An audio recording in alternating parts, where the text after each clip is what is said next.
क्या रूस और चीन की जुगलबंदी भारत को बड़ी मुश्किल में डाल सकती है? आखिर क्यों रूस भारत को बार बार चीनी करेंसी युआन में लेन देन पर जोर दे रहा है? रूस को भारत की ना से आने वाले दिनों में दोनों देशों के रिश्तों पर कैसा असर देखने को मिल सकता है?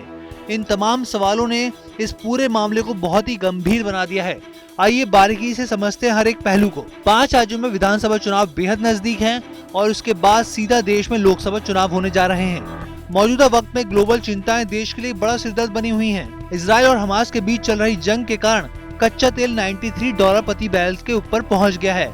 इस बीच रूस से मिल रहे सस्ते कच्चे तेल पर भी भारत के लिए तलवार लटक रही है। इसके पीछे की वजह है mode of payment. Media reports की माने तो रूस ने भारत से क्रूड की पेमेंट चीनी करेंसी युआन से करने की मांग करी है, लेकिन भारत की ओर से इनकार कर दिया गया है। भारत का इनकार ऐसे समय में है जब रूस तेल का सबसे बड़ा सप्लायर बनकर उभरा है।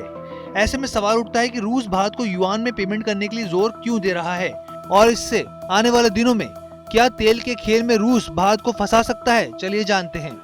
यूक्रेन युद्ध के कारण पश्चिमी देशों ने रूस पर कई तरह के प्रतिबंध लगाए हैं, जिसके बाद भारत ने रूस से सस्ते में क्रूड खरीदा।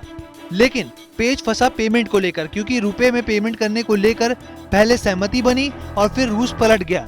रूस का कहना है कि उसके पास रुपए की जरूरत से ज्यादा सप्लाई है और इसे खपाने में उसे संघर्ष करना पड़ रहा है। पिछले 1 साल में रूस के लिए युआन की अहमियत बढ़ गई है, क्योंकि उसे चीन से भारी इंपोर्ट करना पड़ रहा है। रूस की कंपनियां युआन का ज्यादा से ज्यादा इस्तेमाल कर रही हैं। यही वजह है कि इस साल रूस में युआन सबसे ज्यादा ट्रेड होने वाली करेंसी बन गई है।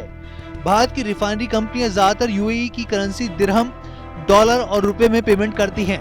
छोटे मोटे लेन देन के लिए युआन का इस्तेमाल होता है। बिजनेस में मजबूती के चलते रूस और चीन के रिश्तों में और मजबूती आई है। सवाल वहीं का वहीं खड़ा है। रूस में कुछ ऑयल सप्लायर युआन में पेमेंट मांग रहे हैं, लेकिन मोदी सरकार इसे मानने के लिए तैयार नहीं है।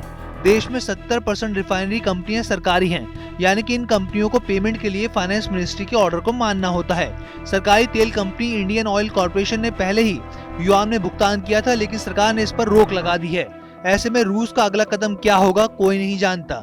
मीडिया रिपोर्ट्स की माने तो 4-5 कार्गो के पेमेंट में देरी हुई है, क्योंकि दोनों पक्षों के बीच करेंसी एक्सचेंज पर सहमति नहीं बन पाई है और ऐसे वक्त में भारत सबसे ज्यादा कच्चा तेल रूस से ही इंपोर्ट कर रहा है।